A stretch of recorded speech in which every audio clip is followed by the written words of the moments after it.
Students, आज हम लोग बात करेंगे स्टेजेस ऑफ कॉन्स्टिट्यूशनल डेवलपमेंट की। तो ये लास्ट टॉपिक है जो हम लोगों को डिस्कस करना है फर्स्ट सेमेस्टर का, और ये बहुत इम्पोर्टेंट है।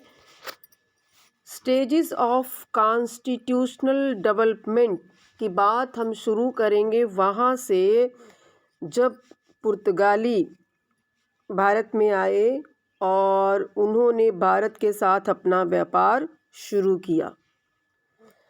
पुर्तगालियों का जो व्यापार था वो भारत के साथ देख करके जो ब्रिटेन के व्यापारी थे वह भी भारत के साथ व्यापार करने के लिए इच्छुक हुए।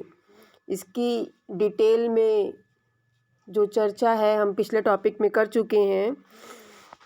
Once again, I am repeating the facts which are quite important for this topic also. तो स्टेजेस ऑफ कॉन्स्टिट्यूशनल डेवलपमेंट यानी संवैधानिक विकास के चरण के अंतर्गत आप बताएंगे कि 31 दिसंबर 1600 ईस्वी को ब्रिटिश की महारानी एलिजाबेथ ने ब्रिटेन के व्यापारियों को ईस्ट इंडिया कंपनी की स्थापना करने के संदर्भ में अधिकार प्रदान किया और भारत में ब्रिटिश ईस्ट इंडिया कंपनी की स्थापना हुई। आप लोग जानते हैं कि इनिशियली ये जो कंपनी थी यह व्यापारिक उद्देश्यों के निहित व्यापारिक उद्देश्यों को ही पूरा करने के लिए भारत में स्थापित की गई थी, लेकिन आगे चलकर धीरे धीरे राजनीतिक प्रभुत्व प्राप्त करने के बाद भारत पर अपना प्रभाव अंग्रेज़ों ने जो किया उसका सूत्र जो है वो इसी कंपनी के द्वारा शुरुआत हुई। इसी कंपनी के द्वारा जो है वो सूत्रपात हुआ। आगे आप बताएंगे भारतीय शासन अधिनियम 1858। यह भी बहुत महत्वपूर्ण है संवैधानिक विकास की दृष्टि से।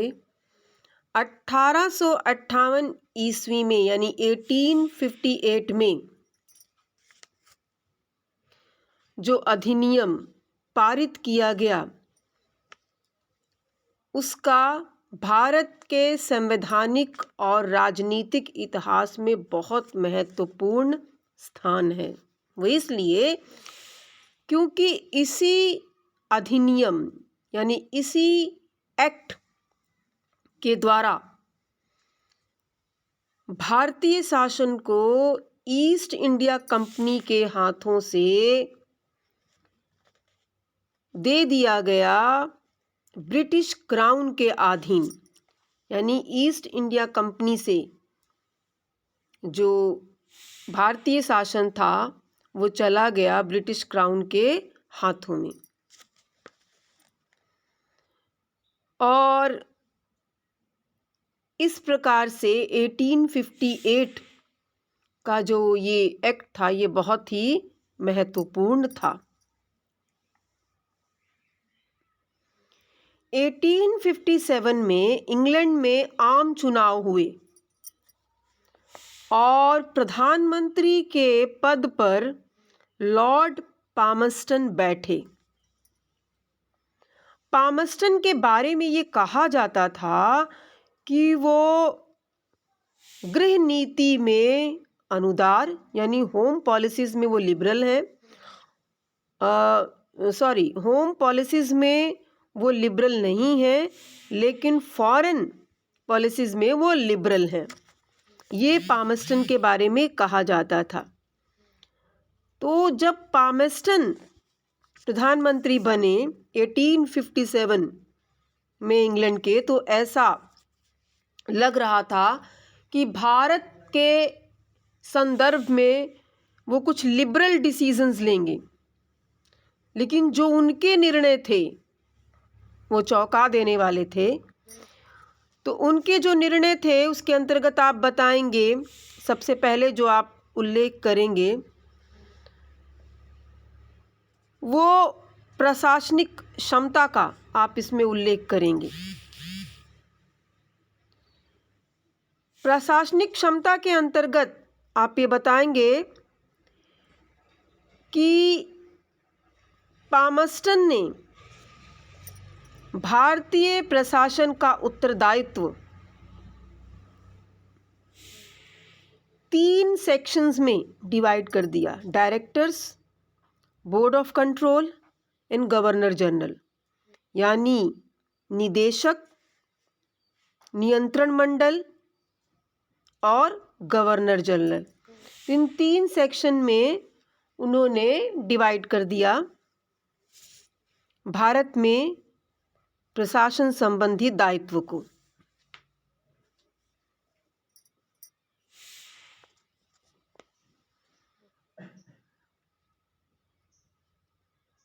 इंग्लैंड क्योंकि एक डेमोक्रेटिक कंट्री है,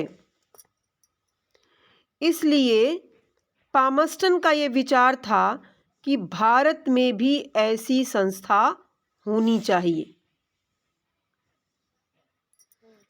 उसने कहा, भारतीय शासन की बागडोर एक ऐसी संस्था के हाथ में हो जो न तो संसद के प्रति उत्तरदायी हो, न ही ताज के द्वारा नियुक्त किसी संस्था में।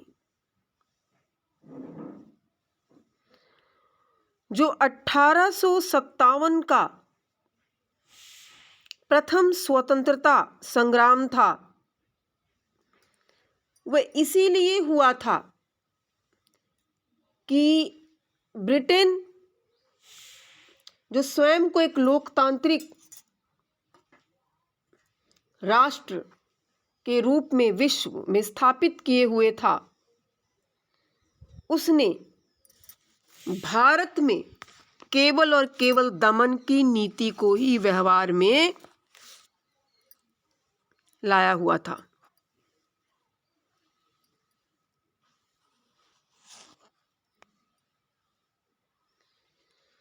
(1858) में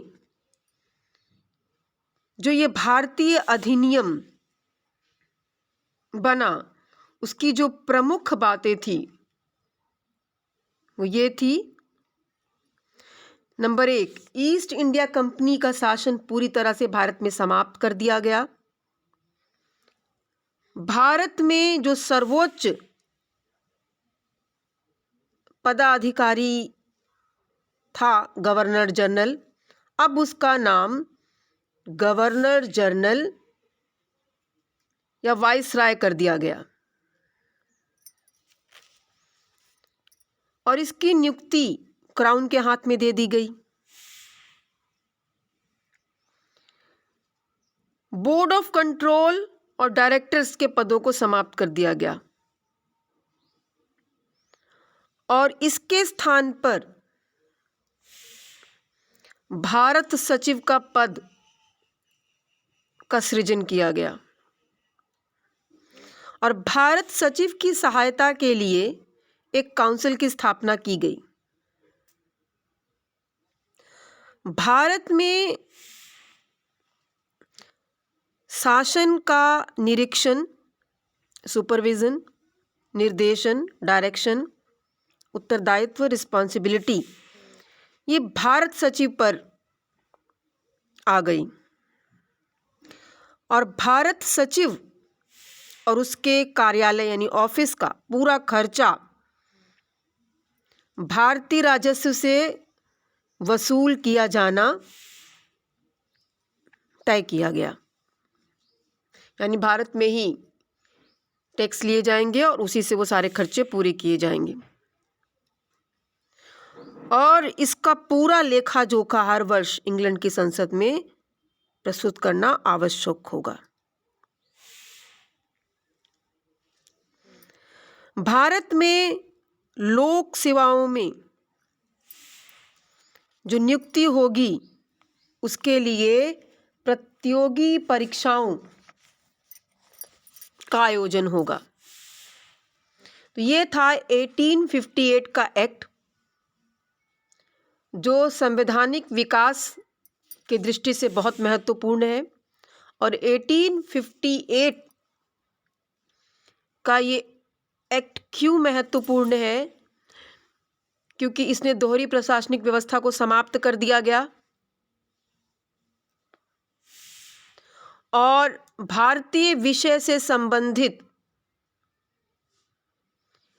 जितने भी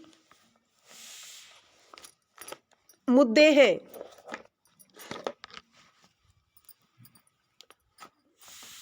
उनकी बहस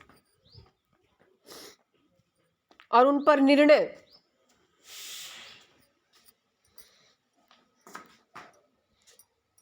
ब्रिटिश क्राउन के अधीन कर दिए गए।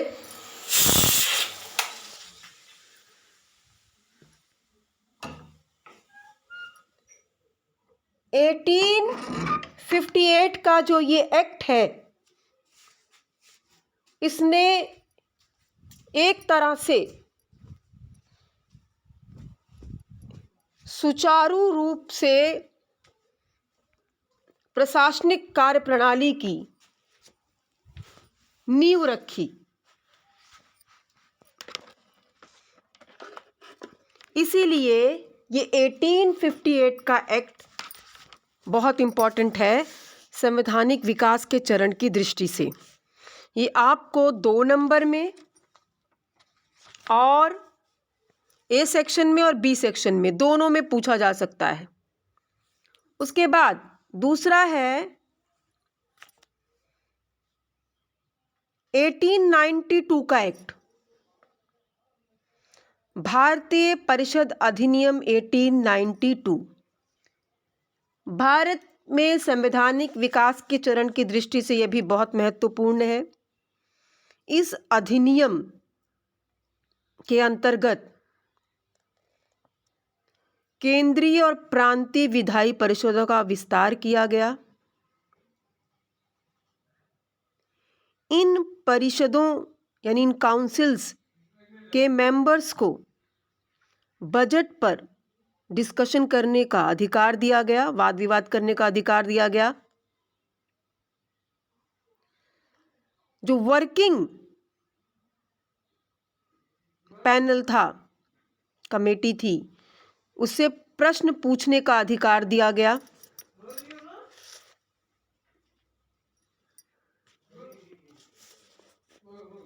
एटीन 92 का अधिनियम इसलिए भी बहुत महत्वपूर्ण है संवैधानिक विकास की दृष्टि से, क्योंकि इसने रिप्रेजेंटेटिव इंस्टीट्यूशंस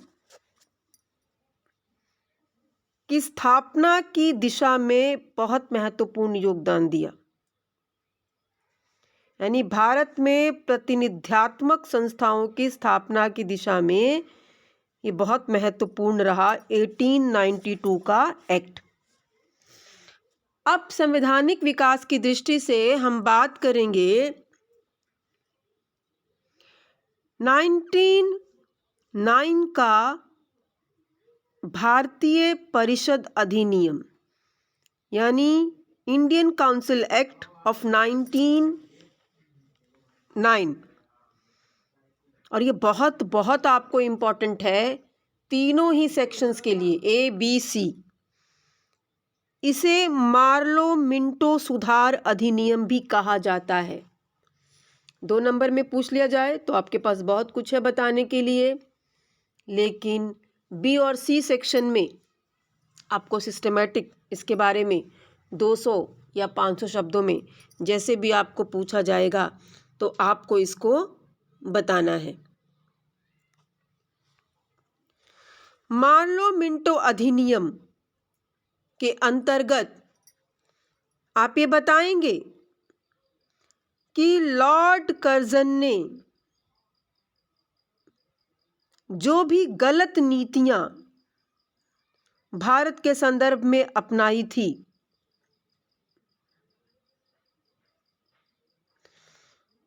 उससे ब्रिटिश शासन बहुत असंतुष्ट था और लॉर्ड कर्जन की नीतियों के कारण ब्रिटिश सरकार के विरुद्ध भारतीयों में बहुत रोष था।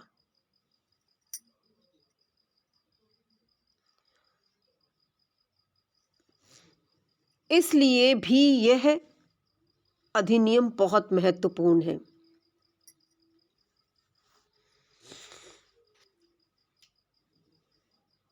उन्नीस सौ 6 में ब्रिटिश शासन की शक्ति उदार दल के हाथों में आ गई, जो स्वतंत्रता और स्वायत्तता दोनों में विश्वास करता था। लॉर्ड मिंटो और लॉर्ड मार्लो ने अपनी नियुक्ति के बाद भारतीय प्रशासन में सुधार करने का निश्चय किया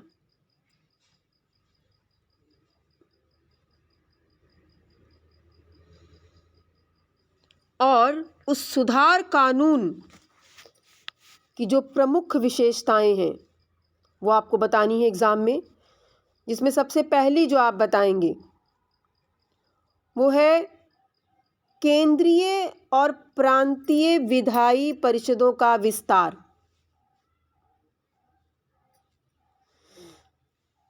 केंद्रीय और प्रांतीय विधायी परिषदों का विस्तार किया गया, इनकी संख्या बढ़ाई गई, इनके अधिकारों में भी वृद्धि की गई, सदस्यों को बजट पर बहस करने, पूरक प्रश्न पूछने का अधिकार दिया गया।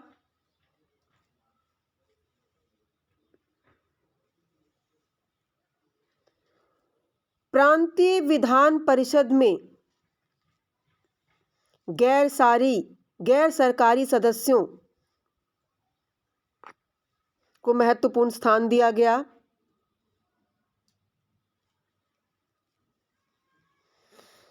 कार्यकारिणी परिषदों में भारतीयों की नियुक्ति, दैट इज क्वाइट इंपॉर्टेंट। कार्यकारिणी परिषदों में भारतीयों की नियुक्ति और कार्यकारिणी परिषदों का भी विस्तार किया गया। लेकिन इस अधिनियम का जो सबसे इंपॉर्टेंट सेक्शन है वह है सांप्रदायिक निर्वाचन प्रणाली का प्रारंभ। और ये बहुत सारे कॉम्पिटिटिव एग्जाम्स में पूछा भी गया है कि सांप्रदायिक निर्वाचन प्रणाली का प्रारंभ कब से माना गया है। तो सांप्रदायिक निर्वाचन प्रणाली का प्रारंभ भी इसी अधिनियम के द्वारा हुआ। मुसलमानों को पृथक सांप्रदायिक प्रतिनिधित्व प्रदान किया गया।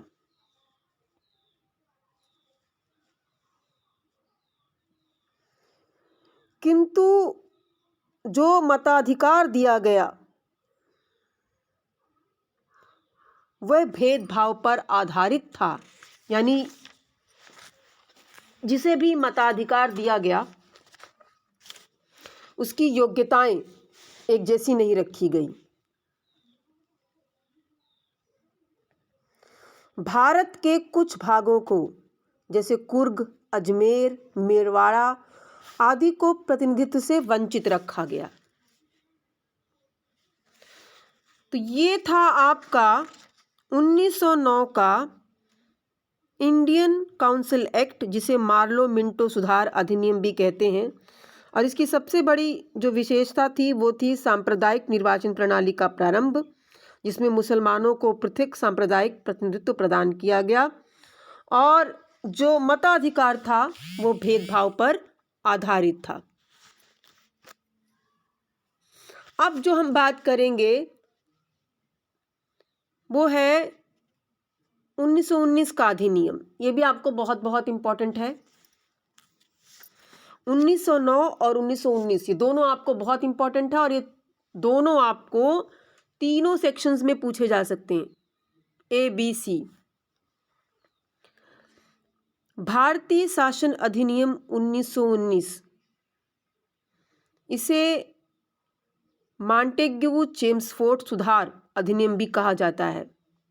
इंग्लिश में गवर्नमेंट ऑफ इंडिया एक्ट 1919।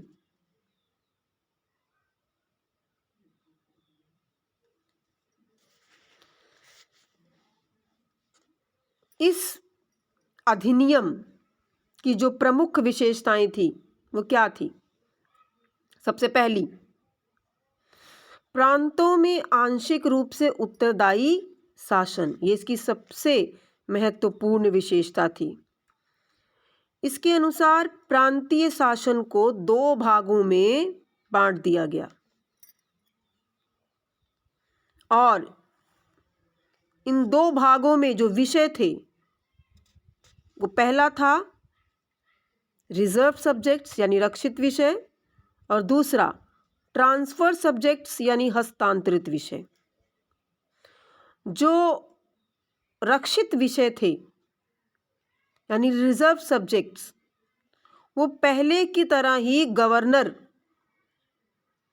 के प्रति जो उत्तरदायी वर्किंग काउंसिल थी उसी के अधीन थे। लेकिन जो ट्रांसफर्ड सब्जेक्ट थे यानी हस्तांतरित विषय, यह लोकप्रिय मंत्रियों को सौंपे गए। प्रांतीय शासन को 2 भागों में बांट देने से इस व्यवस्था को द्वैध शासन व्यवस्था का नाम दिया गया। याद रखिएगा, आपसे ए सेक्शन में 2 नंबर में पूछा जा सकता है, द्वैध शासन व्यवस्था।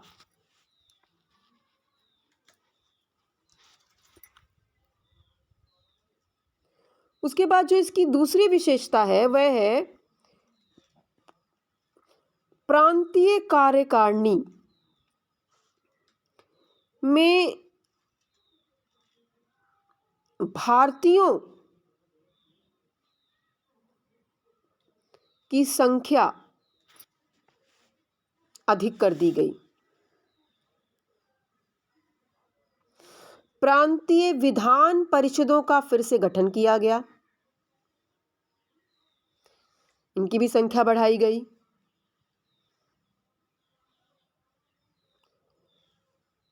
इसकी नेक्स्ट जो फीचर है वह है केंद्र में अनुत्तरदायी शासन यानी इररिस्पॉन्सिबल गवर्नमेंट एट सेंटर। प्रांतों में तो इन्होंने आंशिक रूप से उत्तरदायी शासन की स्थापना की, लेकिन केंद्र में इन्होंने इस संदर्भ में कार्य नहीं किया। केंद्रीय कार्यकारिणी परिषद में भी भारतीयों को स्थान दिया गया। यद्यपि गवर्नर जनरल को पहले की तरह ही डेस्पोटिक पावरफुल बना रहने दिया गया, यानी निरंकुश और शक्तिशाली बना रहने दिया गया, लेकिन इसमें कुछ सुधार हुए। जैसे कार्यकारिणी पर से कुछ प्रतिबंध हटा दिए गए।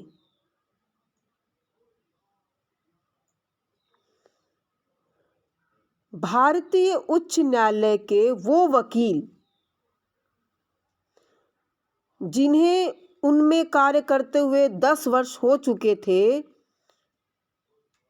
वो लॉ मेंबर बन सकते हैं, इस दृष्टि से योग्य हैं, ऐसा प्रावधान किया गया। और याद रखिएगा, तेज बहादुर सप्रू पहले भारतीय लॉ सदस्य हुए। कार्यकारिणी परिषद में भारतीयों की संख्या बढ़ा दी गई। इसकी अगली विशेषता थी द्विसदनात्मक केंद्रीय विधानसभा का निर्णय, यानी केंद्रीय विधानसभा को भी बाइकैमरल कर दिया गया, द्विसदनात्मक, जिसमें एक का नाम था केंद्रीय विधानसभा और दूसरे का नाम था राज्य विधानसभा।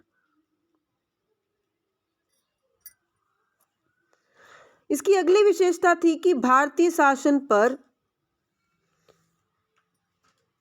गृह सरकार के नियंत्रण में कमी आई।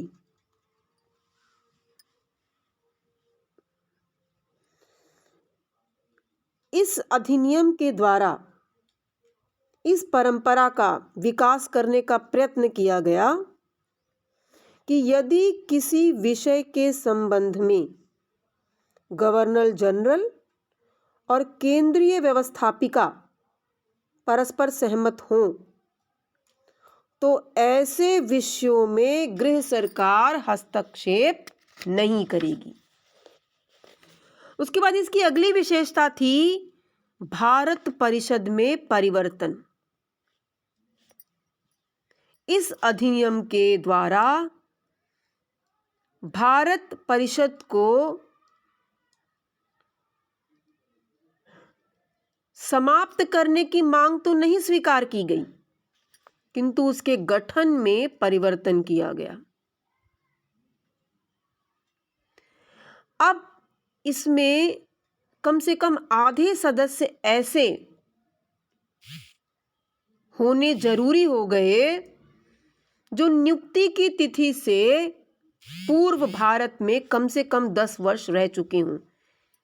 और इसका लाभ ये रहा कि जो भारत में रह चुका है लगभग 10 वर्षों के लिए, उसे भारत में रह रहे लोगों की समस्याओं और भारत की समस्याओं के संदर्भ में पूरी तरह से जानकारी रहेगी, ताकि कानूनों का निर्माण करते समय वो इस बात का ध्यान रखें, नीतियों को निर्मित करते समय वो भारत के लोगों की समस्याओं का ध्यान में रखें।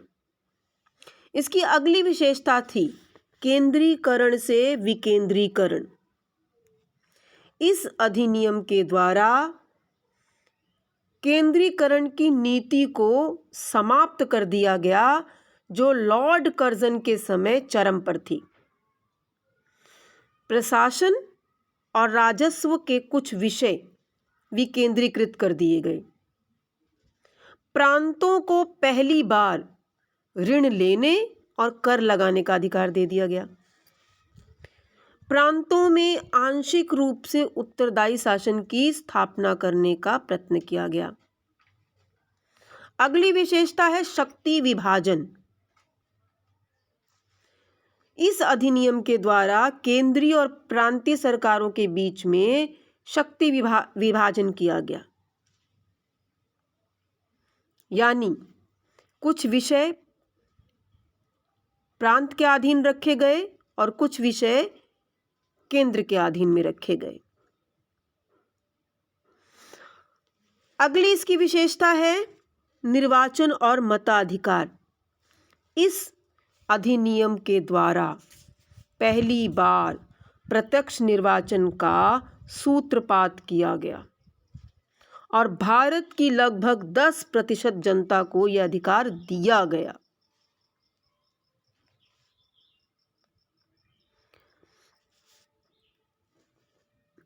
अगली विशेषता है नरेश मंडल की स्थापना। देसी राजाओं के महत्व को ध्यान में रखते हुए नरेश मंडल के निर्माण का सुझाव दिया गया और 8 फरवरी 1921 को इसकी स्थापना की गई। तो इस तरह से ये इसकी विशेषताएं हैं जो आपको बतानी है। संवैधानिक विकास के चरण के अंतर्गत, और अगर आपसे ए और बी और सी सेक्शन में भारतीय शासन अधिनियम 1919 या मॉन्टेग्यू चेम्सफोर्ड सुधार अधिनियम पूछ लिए जाते हैं या सुधार आपसे पूछ लिए जाते हैं, तो ये सब आपको बताना है।